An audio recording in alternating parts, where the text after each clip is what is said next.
And welcome to Victor George Leather Goods Knife Sheath School, Volume 11, Western AF.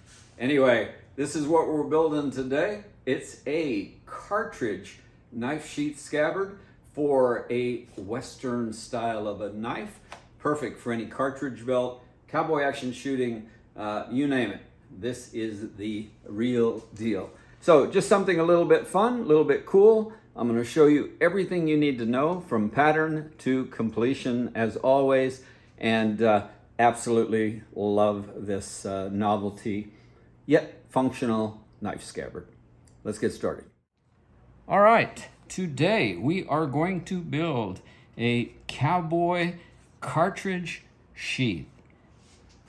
This was initially inspired by a novelty sheath that I had made and posted on my sheath makers group.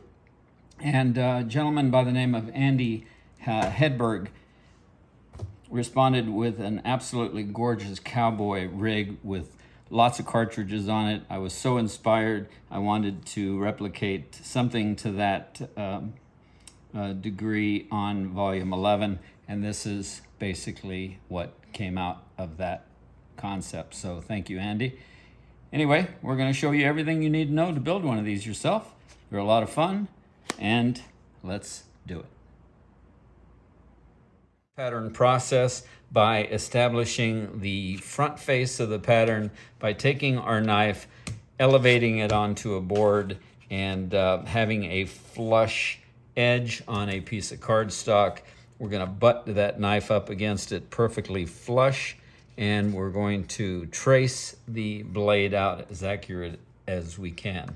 Once you have that, then we'll go ahead and take and establish a 1/2 inch welt. Now you can use your compass, you can use any method that you normally do. I'm going to go ahead and demonstrate this. If you've seen it before, you can fast forward. I'm doing a 1/2 inch. This is how I do it. I take my graph ruler and I find the 1/2 inch mark, and then I just establish my shadow lines and I start going around the blade like this. Get a little bit of a light angle here. There we go.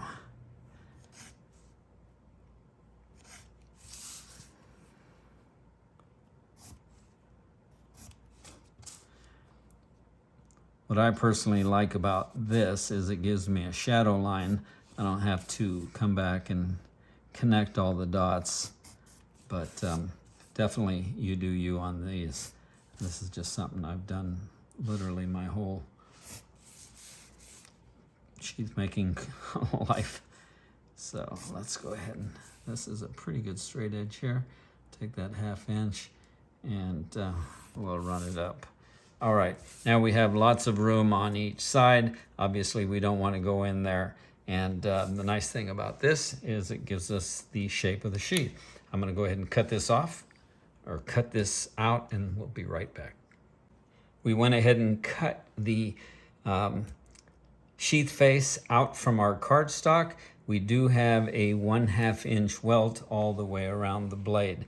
Now I took my self-centering ruler and I found the dead center on the top of the sheath, and I put myself a little tick there. Now I'm going to take a cardstock, and this is a file folder, one page of it, or one sheet I should say, and I drew a center line, and now I'm going to establish the center line to the sheath. If you'll notice, this knife is a little bit off cant, but we're going to get a straight hanging sheath because of how we do this next step. All right, so we will take this, and we have a perfectly flush edge here where the line is. We're going to place our center tick on that line, flush up both of our edges, and then where this center line makes contact, we're going to draw a little line there. And now it's nothing more than just connecting these two lines to get us our center. Now we have our sheath face with the center line. We have our legal size manila folder with a straight line up the middle, and we're going to take and we're going to set the center line of the sheath and the center line on the bottom of the sheath with that center line on the grid paper or on the manila stock, and we're just going to trace our sheath face onto it.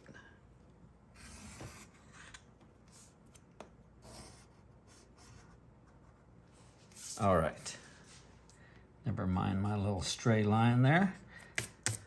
Once we have that, we're going to take the corners of the sheath and we're going to work them straight up to the top.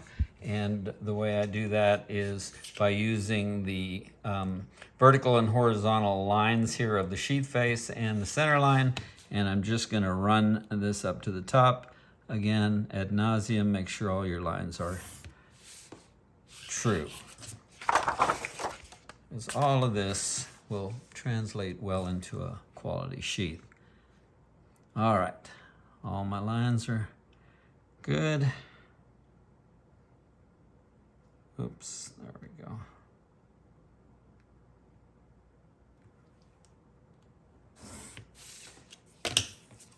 Once we have that grid line established, this is the top of the sheath face. So from here, we're going to go 1 1/4 inches up. So I will set my grid ruler 1 1/4 inches up, make sure all our lines are good, and just give myself a little line here. And then I'm going to go from the top of the sheath face up 5 1/4 inches.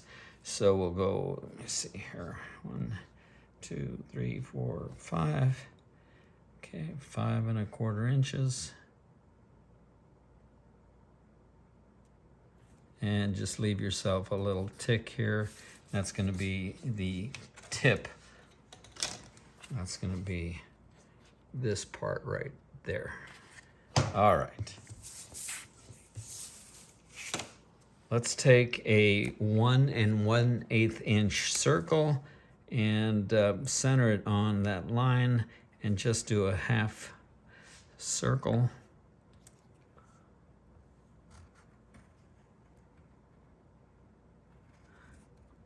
Okay, and now I'm going to take this 3 1/2 inch circular template that has a 3/8 inch line. These are available at Hobby Lobby, Walmart, etc. A 3/8 inch line, which makes it really easy for me. And now to get my tapered transition from this corner, I will place the template as such. And now that 3/8 inch line here on my template, I will match with this line, and then I will just draw this right here. Okay, I'll do the same thing over here. So in the corner, 3/8 of an inch on my template.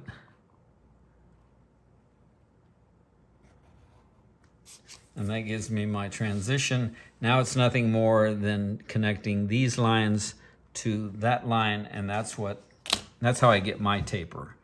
So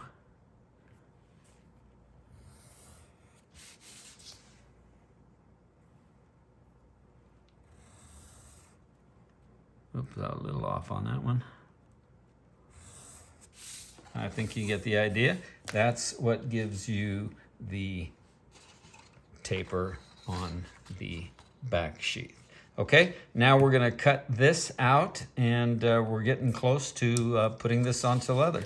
So once I cut this out and prep the table here, we'll get back to it. We went ahead and cut the pattern out onto leather.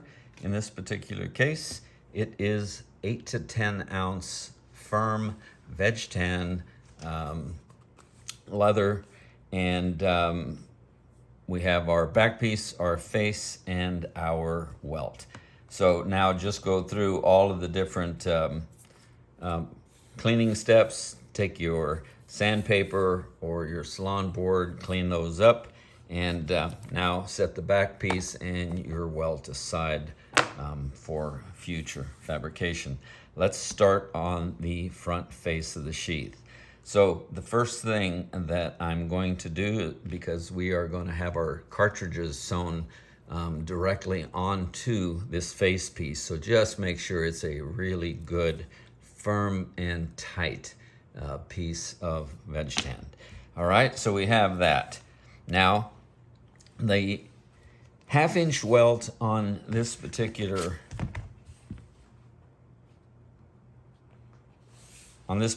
style, you can have a double row stitching, or as I demonstrated on mine, a single row stitching.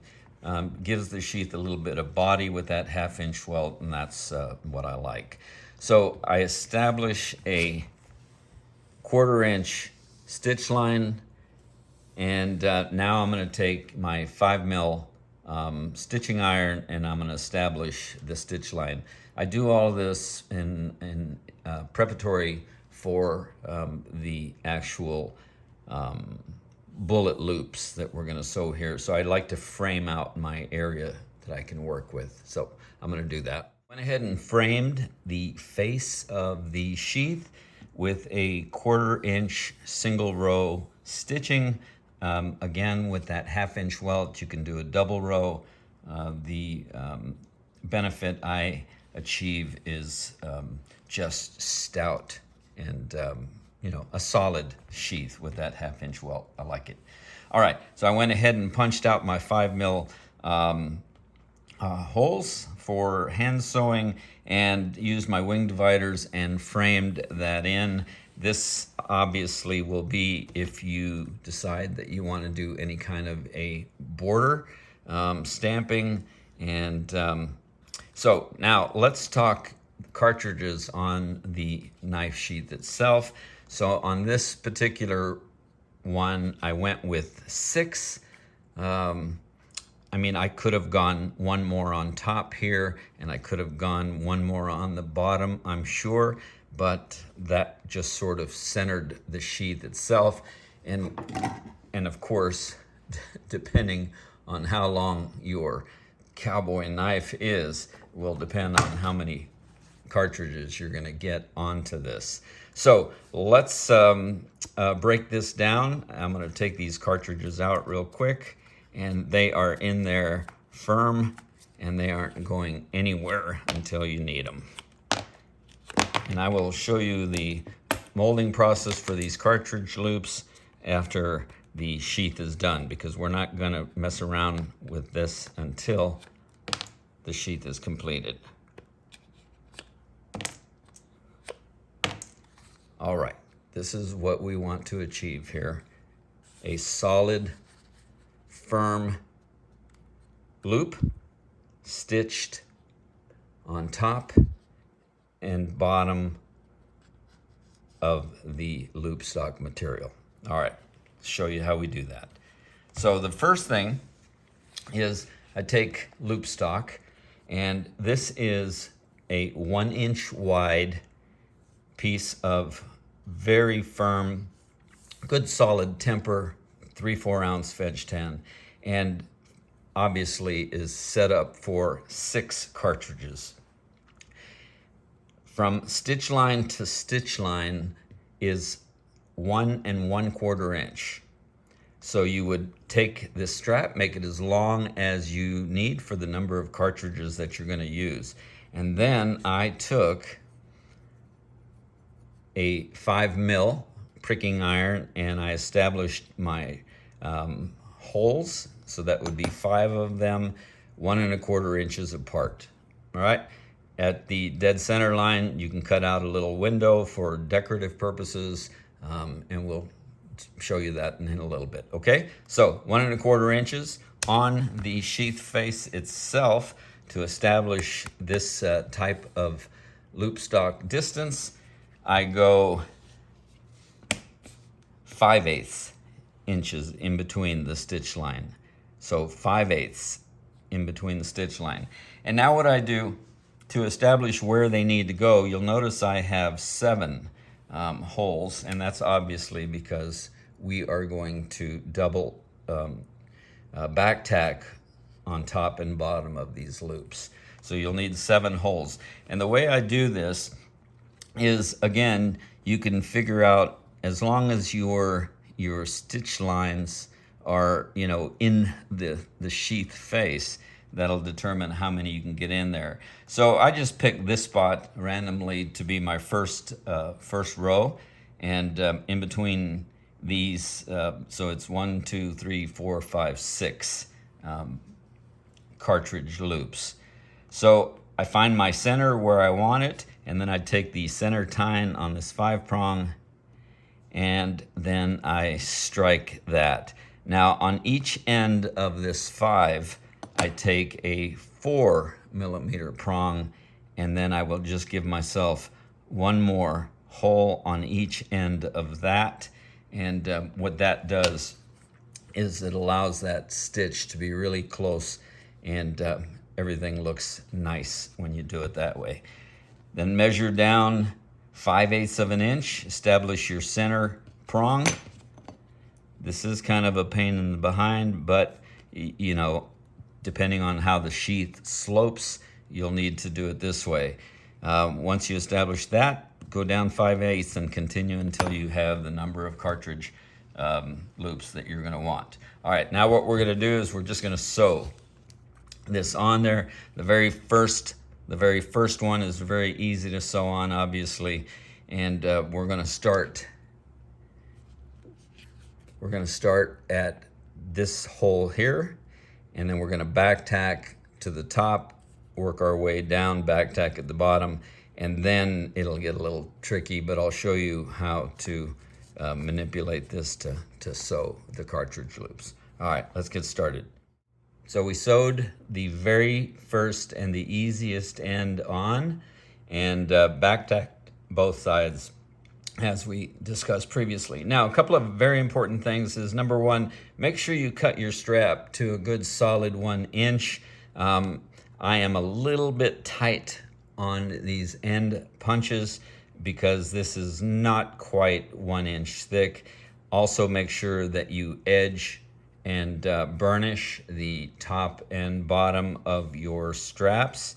And then I also go ahead and enlarge all of my holes on the strap themselves and on the sheath face too. Saddle stitching method, I use 24 inches of thread. This is 0.85 waxed braided. And now I'm gonna try to have this on camera and show you, but it is, once you do a couple of them, then the rest of them are really easy. So the way I start is, this is slightly cased, very lightly cased, and then just move your stitch holes until they get close together like that. Start on the top hole, which obviously is the second hole on the back side. Find the center of your thread. Always have a pair of stitching pliers handy, and then come up to the top hole, and this is where you're going to start your back tack. And don't worry about deforming the loops at this stage. Don't try to straighten them out or anything, because we're going to do that at the very end. They're going to look horrendous, and you're going to be worried, so don't be. All right, once you get that first one sort of held in there, then push it back so that your holes are somewhat aligned. And here's the back tack. And again,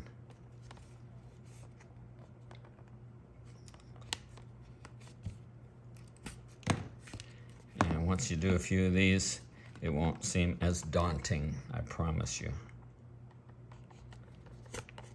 Okay. Those of you that can sew these on a machine, well, I tell you what, hats off to you. People like EJ. It's just amazing to me. But anyway, just keep doing that, and once you get a couple of stitches held in there, then it stays in line, and keep these things pushed back, and then I'm going to go ahead and finish that off, and then I'll show you just maybe one more, and then you're on your own. And again, don't worry about how these things look right now. And let's finish this up off camera.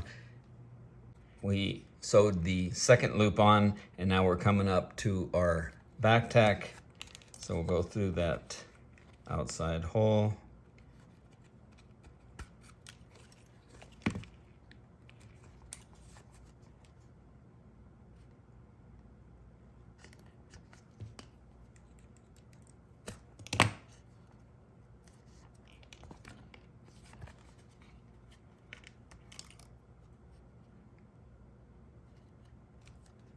Don't split your thread.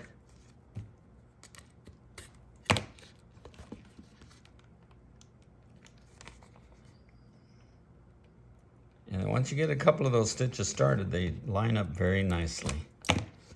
Okay, and then we do our back tack and a half.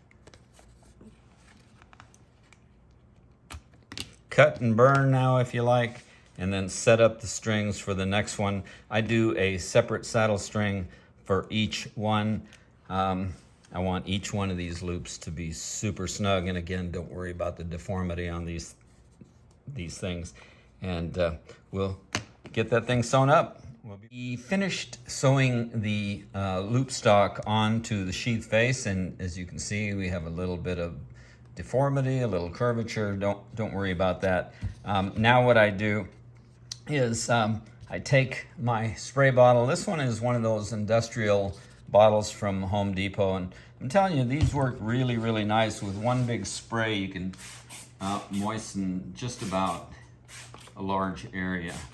All right, so I went ahead and just very lightly sprayed the sheath, because what we're gonna do here is we're gonna press it flat, and I'm gonna take this tool here, and it's a lot smaller than the loop stock, and we don't want to do anything other than just open them up a little bit, okay? So, and that'll keep them from getting creased and bent later. This is not the forming part, okay? This is just to open the loops up a little bit so we don't get creases as we continue to work through. Find a dowel rod. This happens to be, I don't know what it is, for arts and crafts out of, I think Michael's or something like that. But anyway, I use these pins a lot. So just open up your loops a little bit. And again, you're not forming them. You're just sort of working them. All right, and then now the sheath is damp. We're gonna just let it sit here flat like that. And the next step is, when that is dry, we are going to glue it to our welt piece. And then we're going to take our back strap and we're going to edge and burnish the back strap. I'll show you how to fold this over and all of that good stuff here in just a minute, okay? So those are the next step. I'll see you in just a minute. Glued the sheath face onto the welt stock, and I pre-punched the holes for our hand sewing, kind of like pilot holes. You can do that with an awl, a drill press, however you like. Anyway, also make sure you keep the plug. We're going to use that in the forming stage of the final loop forming. So hang on to that plug, it does come in handy. And now we're gonna let that cure a little bit and set up. Now, I've taken the belt loops, the tapered belt loops that we designed in this, and I'm gonna show you on this particular build, or on this prototype model that I built. I went ahead and fancied it up with a bleed knot and a slotted concho. Just adds a little bit of Western feel to the entire package. It's not necessary, obviously, but if you want to do that, I'm going to show you how. So the first thing you do is you establish a stitch pattern for the size of that end. Find the correct size and punch them out, 4 mil, 5 mil, however you like.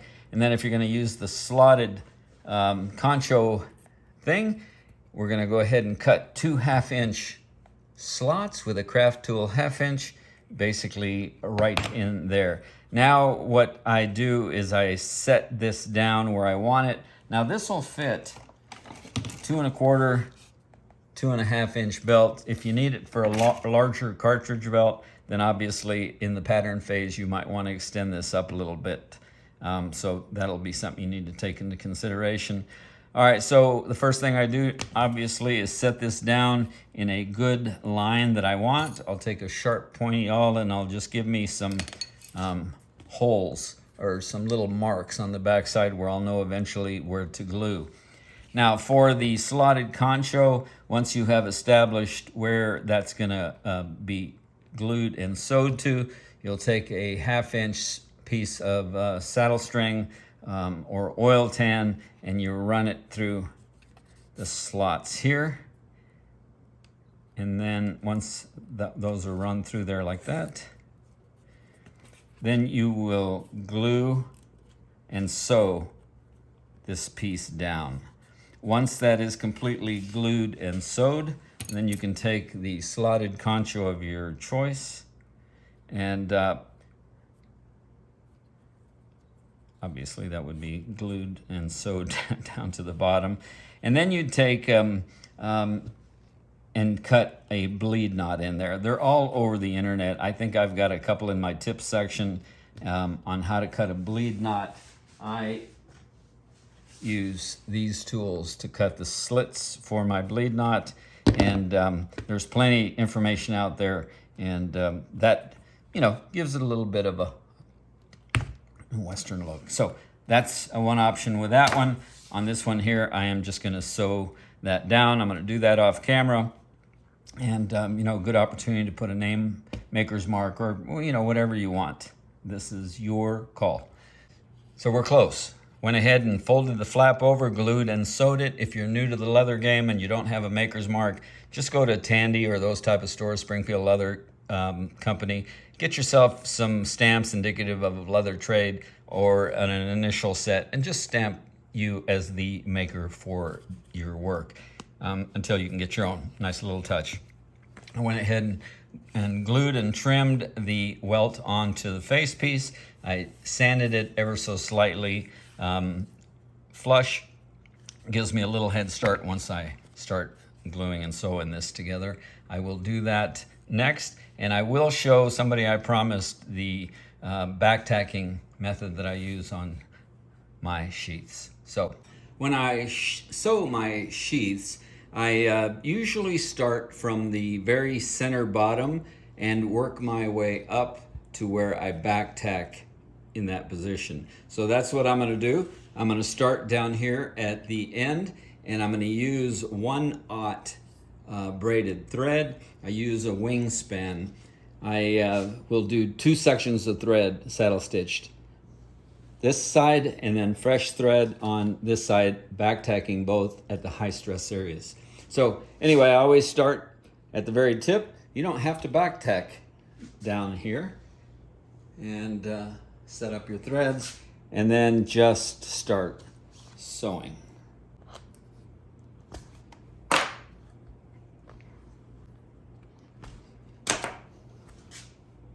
All right, so on the method that I prefer, which is sewing from the tip all the way to the end and then back tacking, you sew all the way to the top, and then depending on how much stress that you have with the knife, in this particular case, we're not going to have a lot of stress. So I'm just going to go 1.5 back tack. So I'm going to go back down into the hole below, and I'm going to, in between the thread holes, I'm just going to push that needle. And on the back, you just make sure that it's not split. The thread is not split. And then you try to lay the threads side by side. And then you come back in on the other side, just like you're still saddle stitching. You're just going back through the holes, and then I always use these pliers for a little bit of assistance, and then again down through that hole, the next one down, and that's for this particular knife, that's all the back tack that I need. And then I will trim it off and burn it. Pulled each stitch snug and even. We've ended the double tacks with the thread laying side by side. We have hammered the stitches flat to fill up the holes. This is Dremel drill pressed.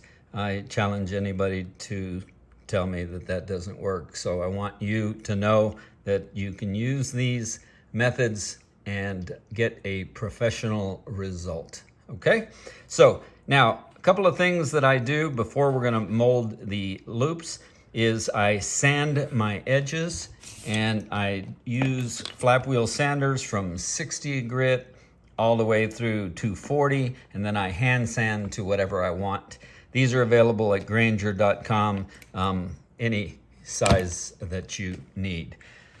Second thing that I do is I will usually take a pair of wing dividers and a plastic bone folder, and I will set up a border around the stitch line. It just dresses up an absolutely plain sheet. So you establish your border with your wing dividers, then you take your tool, hold it like a pencil, and burnish the inside of those lines. Very easy to follow that guideline and control it. Looks nice, and that's it. So, sewing thread. I have used Ritza. I love Maine thread. Any braided thread that I can find, I like. So, synthetic or simulated sinew is a nice touch for a cowboy style of sheath. And now we're going to mold the bullet loops. And to start that, I'm going to go ahead and lightly case it, the whole sheath, with some moisture, and then I will show you how we do it. So now I have cased the sheath. While it was still moist, I went ahead and used a plastic edge burnisher and burnished my edges. Everything looks nice. So now what I want to do is, if you just take the bullet and you try to wiggle it into there, you could fold over the leather, and then it just has a tendency to look nasty. So I take a tapered, sanded paint stick that I use for my slots when I burnish my slots, and then I just place it in just a little bit and get that mouth open, and then that allows the shell casing to go in without deforming the loop. So very gingerly get that open, take your round and set it in there, and it is snug. I'm telling you, you want it that snug. And we're gonna go all the way through, and that simple little homemade tool is just absolutely wonderful. And these are 45 Colt, and as you can see, the loops hold them just wonderfully. And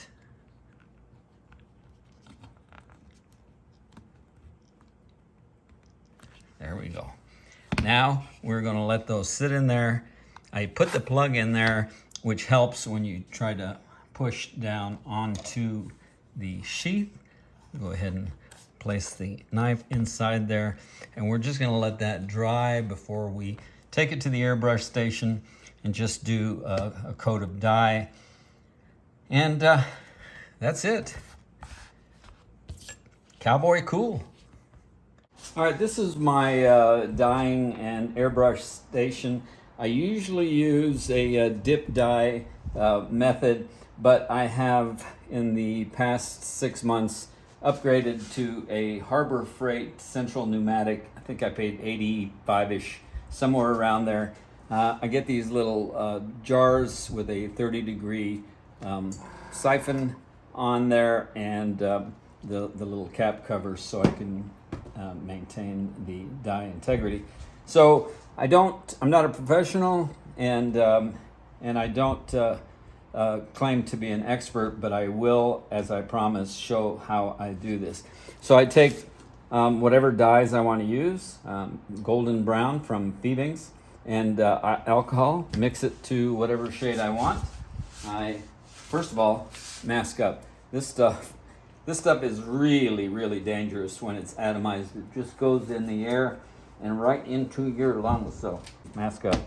All right, add the dye. Again, I'm not an expert. Push down and back, and that makes the dye come out. And all I'm gonna do here is I'm gonna start on the outside edge and work my way. Let's see if I'm in camera here. I'm gonna work my way across the sheet. So push down and back. And then I just go on the outside edge.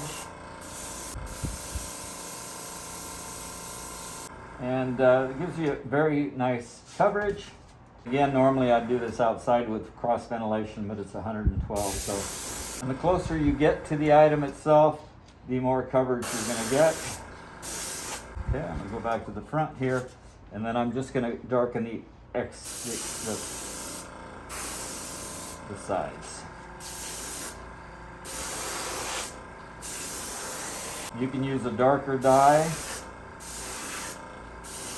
but I'm just going to keep going on the outside edge and giving myself a little bit of shading effect. All right, I think you get the idea. Do that for as long as you like. I'm going to go ahead and let this dry. I'm going to put a wax finish on it, and we'll call this one done. Thank you. Are finished with this beautiful cowboy cartridge scabbard.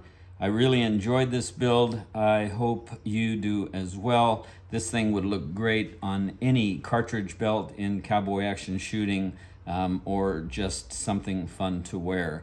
So thank you for stopping by. As always, on my YouTube channel, if you comment, like, share, subscribe, it helps me out. And that's all. I appreciate you coming by. Thank you.